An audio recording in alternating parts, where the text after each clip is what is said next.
Hello friends, કેમ છો? હું મિહિર દેસાઈ તમારું સ્વાગત કરું છું મારી ચેનલ પર. તો આપણે આજે આવી ગયા છે ગુવાર ગામમાં, બારડોલીથી 120 કિલોમીટર.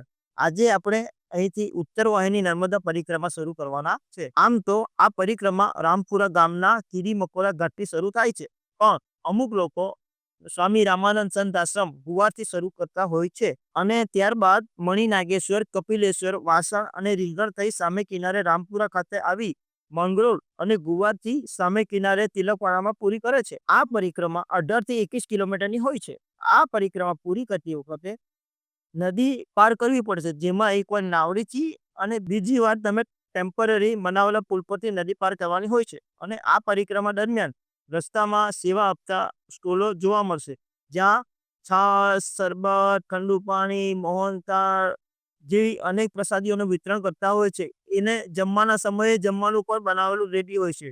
અમે લોકોએ અહીં દાળ, ભાત, શાક ખાધું હતું. સાથે અહીં અમુક લોકો સ્ટોલ પર પ્રસાદી રૂપે જમવાનું પણ આપે છે. અને આ પરિક્રમા કરતી વખતે ઘણા બધા મંદિરો રસ્તામાં આવે છે, જેમ કે વાસુદેવનું મંદિર, નર્મદા મંદિર, તિલકેશ્વર મહાદેવ મંદિર, કપિલેશ્વર મહાદેવ મંદિર, મણિ નાગેશ્વર મંદિર, રણછોડરાયનું મંદિર, મંગલેશ્વર મહાદેવ મંદિર જેવા અનેક મંદિરોના દર્શન પરિક્રમા કરતી વખતે થશે. અને આ રીતે એક આધ્યાત્મિક અને ધાર્મિક સફર કરીને તમે પરિક્રમા પૂરી કરી શકશો. નર્મદે હર. જો તમને મારો વિડીયો પસંદ પડ્યો હોય તો લાઈક કરજો, શેર કરજો અને સબસ્ક્રાઇબ કરજો.